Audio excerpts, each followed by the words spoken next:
देखो particular solution differential equation में find out करना है, ये ध्यान से समझ लो। क्रेजिक में भी अच्छे से नहीं बताया है, मेडिजी में भी जो बुकलेट है उसमें काफ़ी फार्मूला बताया है। मैं आपको बहुत ही सिंपल मेथड जो कि आसानी से सीख सकते हैं और बहुत आसानी से क्वेश्चन को सॉल्व कर सकते हैं। तो आपको पर्टिकुलर सॉल्यूशन के बारे में मैं आपको बता रहा हूँ, आप ध्यान से इसे देखना, ठीक है। तो मान लो हमारा इक्वेशन का फॉर्म रहे y to the n a1 y to the n minus 1 so on a sub n is equal to q sub x। ये क्या है? इनहोमोजीनियस इक्वेशन है, ठीक है। इनहोमोजीनियस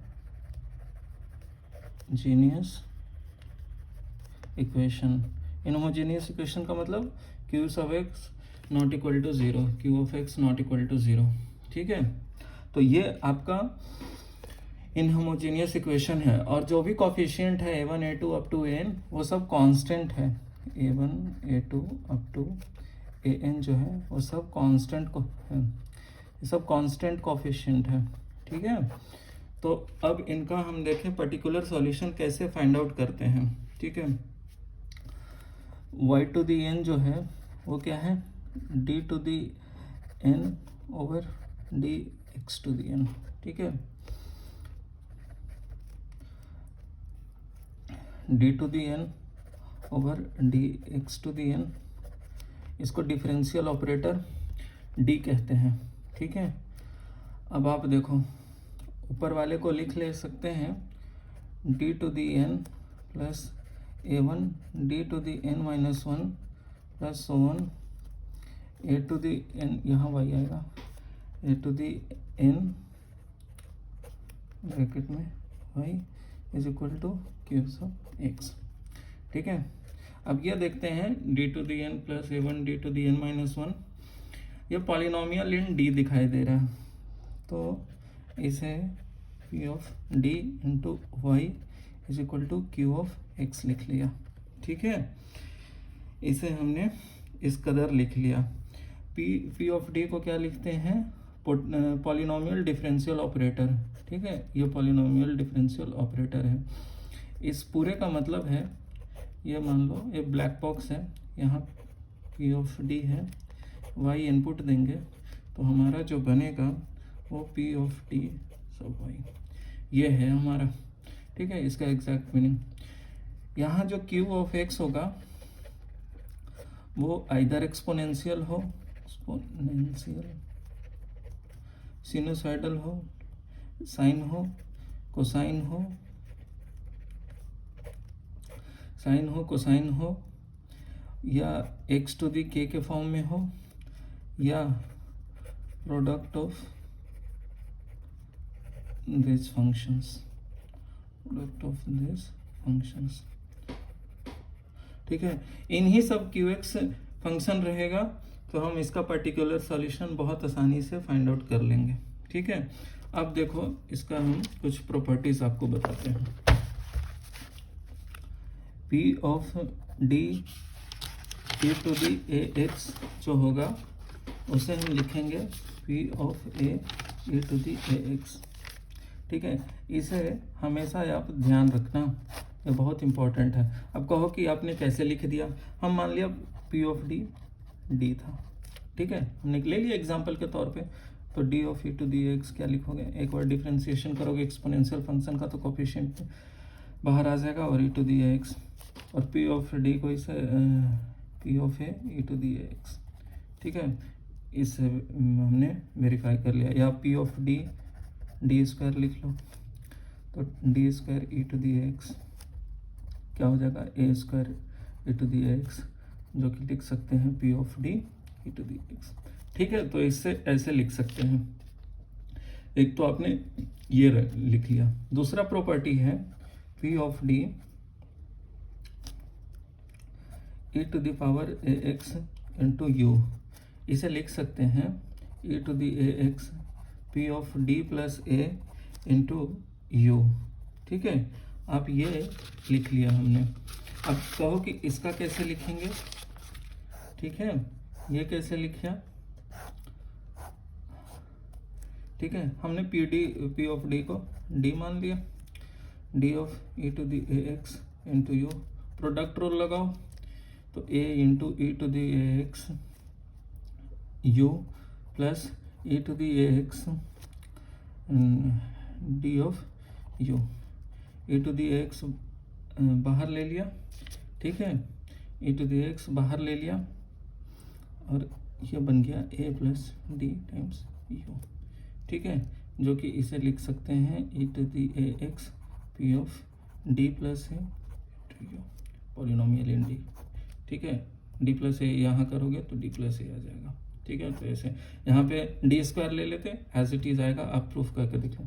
ये दो प्रॉपर्टी हमेशा याद रखेंगे, यही दो प्रॉपर्टी में आप सारे निकाल लोगे, बहुत आसानी से इसे हमने निकाला है। अब देखो कि कैसे इसे हम आगे सॉल्व करते हैं, ठीक है। आपको क्यू सब एक्स जो है, क्यू ऑफ एक्स वो एक्सपोनेंशियल के फॉर्म में होना चाहिए, ठीक है। तो आप देखो p of d of y is equal to e to the a x, ठीक है, ये रहे तो y ऑफ पर्टिकुलर सॉल्यूशन क्या होगा, e to the a x upon P upon a और P a not equal to 0, ठीक है।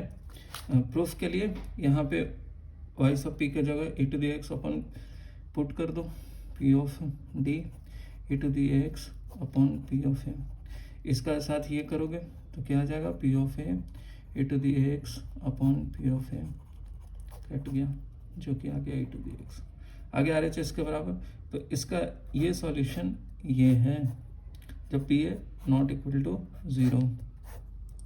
अब देखो ये भी ध्यान रखना, अब मान लो पी ऑफ ए 0 के बराबर हो जाए तो डिनोमिनेटर 0 होगा तो अनडिफाइंड होगा, तो उसके लिए मान लो ए इसका एस फोल्ड 0 है, मतलब एस बार ए आता है, जैसे d माइनस 2 का होल स्क्वायर, तो 2 कितने बार रूट है, 2 बार आएगा ना, क्वाड्रेटिक है, तो इसी प्रकार से s फोल्ड 0 का मतलब s बार a आ रहा है, तो उस केस में पर्टिकुलर सॉल्यूशन जो होगा वो होगा x to the s e to the x upon p of s a, ठीक है। ये p ऑफ s a ये क्या बता रहा है, इसको इतने s टाइम डिफ्रेंशिएट करना है और ये x to the s power में है, ठीक है। if a is an s fold 0 of p, ठीक है, तो ये ध्यान रखना हमेशा, ठीक है। यही दो पर हम पूरा का पूरा हम आपसे सॉल्व करा देंगे, सारा का सारा, कोई और रटना नहीं है। ये दोनों बहुत जेन्युइन आया, बहुत जेन्युइन तरीके से आया, ये आपको पता होना चाहिए, हमें भी पता होना चाहिए। और ये एक्सपोनेंशियल टर्म अगर हम क्यू एक्स को बना लें तो आसानी से पर्टिकुलर सॉल्यूशन लिख लें, एक्सपोनेंशियल टर्म ओवर पॉलिनोमियल उस फंक्शन का कोएफिशिएंट ले लें, तो इस तरह से हम आसानी से सॉल्व कर सकते हैं। अब कुछ एग्जाम्पल देख लेते हैं कि कैसे इसे सॉल्व करना है, ठीक है। तो एग्जाम्पल में अब लेते हैं, ये देखो क्वेश्चन है, for d2y upon d x square plus 4 into d y over d x plus 3y equal to 3 e to the 2x the particular integral is, ये देखो मैकेनिकल का आया हुआ है, ठीक है। अब हम इसे p ऑफ d क्या लिख लें, D square plus 4d plus 3, ये आपका है, ठीक है। तो y ऑफ p हम क्या लिखेंगे, 3 into e to the 2x upon p of 2, ठीक है, 3 into e to the 2x, 2 put कर दो इसमें, 4 plus 4 into 2 plus 3 is equal to 3 into e to the 2x upon 4 8 4 12 3 15 15 लिख लिए, तो ये क्या आ गया 1/5 ई टू दी 2x, ये आपका वाई पी। देखा कितना आसानी से सॉल्व कर लिया, इसे कुछ नहीं रटने की है ज़रूरत, ठीक है। अब इसे देखते हैं, find a particular solution to d square plus 4y sine of 3x, ठीक है। हम e to the i x जानते हैं, sine x plus i cos x plus i sine x लिखते हैं e to the i x. तो ये लिख सकते हैं imaginary part of e to the i 3x लिख सकते हैं ना, ठीक है, इसका इमेजिनरी पार्ट।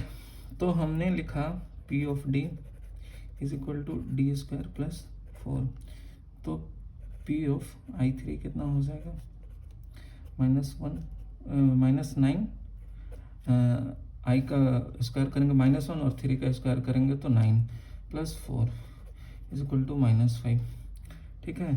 तो y ऑफ p क्या हो जाएगा, imaginary part of e to the i 3x over p of i3, ठीक है। इसका इमेजिनरी पार्ट कितना आ रहा है, sin 3x ही आएगा, ठीक है। और p ऑफ i3 कितना है, -5। तो y ऑफ p क्या आ गया, -1/5 sin ऑफ 3x। ये हो गया आपका सॉल्यूशन।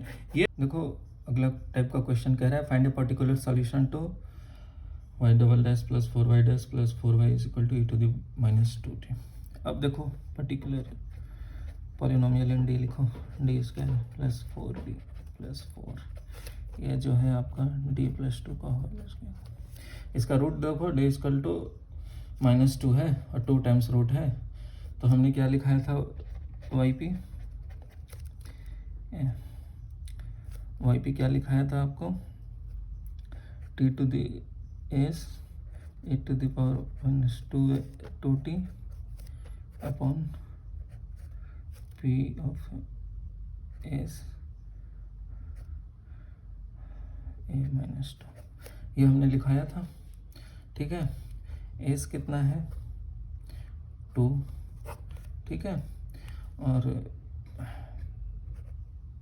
s p1s कितना आएगा, p1 पहले p1d निकालो, 2 × d + 2, फिर p2d निकालो, कितना आएगा 2, ठीक है। फिर p ऑफ 2 -2 कितना आ जाएगा, 2 के बराबर है, ठीक है। अब यहाँ पे पुट कर दो, तो t square e to the -2t upon p, ये कितना आ गया 2। तो y ऑफ p कितना आ गया, ये इसका आंसर है। अब अगला क्वेश्चन देखो, find a particular solution to d square - d + 1y equal to e to the 2x। अब इसको पूरा लिख सकते हैं ऐसे, real part of e to the 2 + i(x), ठीक है। सेम आ जाएगा, रियल पार्ट लेंगे तो, ठीक है। e to the power 2x बाहर आ जाएगी और e to the i(x cos x + i sin x सिर्फ cos x टर्म्स लेंगे तो ये आ जाएगा। अब यहाँ देखो p ऑफ d कितना है, d square - d + 1, p of 2 + i करेंगे, 2 + i का whole square minus of 2 + i + 1। अब इसे करें 4 - 1 + 4i - 2 - i + 1, ठीक है। ये 1 से 1 कैंसिल, ठीक है। 4 2 + 3i, ठीक है।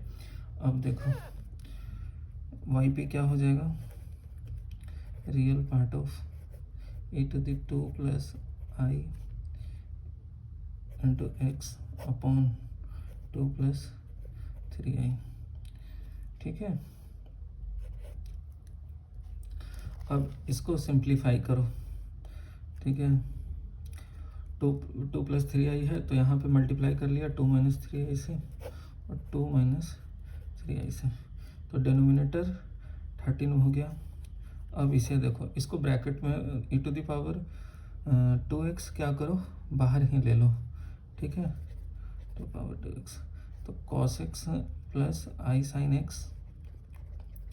और इसे 2 - 3i, और इसका कौन सा पार्ट लेना है, रियल पार्ट लेना है, तो जो कि आएगा e to the power 2x upon 13, यहाँ लिख दोगे 2 cos x plus 3 sine x, ये आपका आएगा आंसर। ठीक है, ये चीज़ आप ध्यान देना। तो ऐसे इन तरह इस सवालों को ऐसे सॉल्व करते हैं। अगला एक और क्वेश्चन होगा अलग टाइप का, इसे देख लेते हैं। ये देखो हाईएस्ट कोफिशिएंट 2 है, पावर है 2, हाईएस्ट पावर 2 है।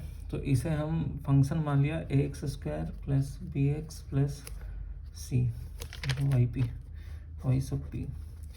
अब इसे क्या करो, डिफ्रेंशिएट करो। y डैश कितना आएगा 2ax plus b, y double dash कितना आएगा 2a। अब इसे इसमें पुट कर दो, 2a plus 3 into 2ax plus b plus 4 into ax² plus bx plus c, ठीक है, is equal to 4x² minus 2x। अब क्या करो, इसे x² plus bx plus c, अब इसे क्वाड्रेटिक इक्वेशन के टर्म्स में लिखो। तो 4ax² 4bx और ऐसे लिखो 4b प्लस यहाँ से 6 है, इसे x लिख लिया। ठीक है, और अब कांस्टेंट टर्म लिखो, तो 4c plus 3b plus 2a is equal to 4x² minus 2x। अब क्या करो, कोफिशिएंट को इक्वल कर दो। ठीक है, तो 4a is equal to 4, this implies a is equal to 1। ठीक है, ये आ गया आपका आंसर। दूसरा क्या है आपका b 4b plus 6a is equal to -2, a 1 6 डाल दो, 4b plus 6 is equal to -2, b is equal to यहाँ -8, b इज इक्वल टू -2। ठीक है, अब यहाँ डालो 4c प्लस 3b कितना है -2 प्लस 2a कितना है 2 इंटू 1 इज इक्वल टू 0। ये -6 प्लस 2 -4, तो this implies c is equal to 1। ये देखो तीनों वैल्यू हमें निकल गया, हम यहाँ पे रख दें y sub p is equal to ax², a कितना है 1x², b कितना है -2 तो -2x प्लस 1, ये आपका आंसर आ गया। देखो अगला टाइप का क्वेश्चन है, find a particular solution y sub p to y double dash plus y dash minus 4y is equal to e to the minus x 1 minus 8x²। देखो trial, इसका trial solution में y sub p क्या कर लो, e to the minus x² plus bx plus c। ठीक है, तो p of t क्या है, d² plus d minus 4, p of d y of p, इसे थोड़ा देर के लिए u मान लो, is equal to p of d e to the minus x u। अभी बताए थे e to the minus x, ये किसके बराबर हो जाएगा, e to the minus x p of d minus 1 into u, e to the minus x p of d minus 1 करो, यहाँ कर लो, तो d² minus 2d plus 1 plus d minus 1 minus 4 into u, minus 1 से cancel, e to the minus x d² minus d minus 4 into u कर लो, u क्या है x² plus bx plus c। ठीक है, d² इसको कर लो, e to the minus x, इसे करेंगे तो 2a आएगा, ये 0 हो जाएगा, ये भी 0, माइनस d करेंगे तो माइनस 2ax माइनस b और minus 4ax² minus 4bx minus 4c। ठीक है, अब इसे लिख लो e to the minus x, इसे लिख लो minus 4ax² minus 2a plus 4b into x plus लिख लो 2a minus b minus 4c। ठीक है, ये हो गया। अब इसको क्या करो, कंपेयर कर लो इस वाले से, LHS RHS के बराबर, तो minus 4a is equal to minus 8, a is equal to 2, x terms यहाँ 0 है, x का कोफिशिएंट तो यहाँ 0 लिख लो, 2a plus 4b is equal to 0, b is equal to -1, यहाँ 2a minus b minus 4c is equal to 1 करो, a कितना है 2 4, b कितना है -1 1 minus 4c is equal to 1, तो c इज इक्वल टू 1 आ गया। तो y सब p क्या हो गया, e to the minus x, a x square, a put करो 2x स्क्वायर, ठीक है, b पुट करो माइनस एक्स, c पुट करो +1। तो ये आपका पर्टिकुलर सॉल्यूशन हो गया। तो आपने देखा हमने कैसे पर्टिकुलर सॉल्यूशन फाइंड आउट करने के लिए क्यू एक्स को कौन कौन सा टर्म्स होना जरूरी है, और 4 हमने प्रॉपर्टी याद की।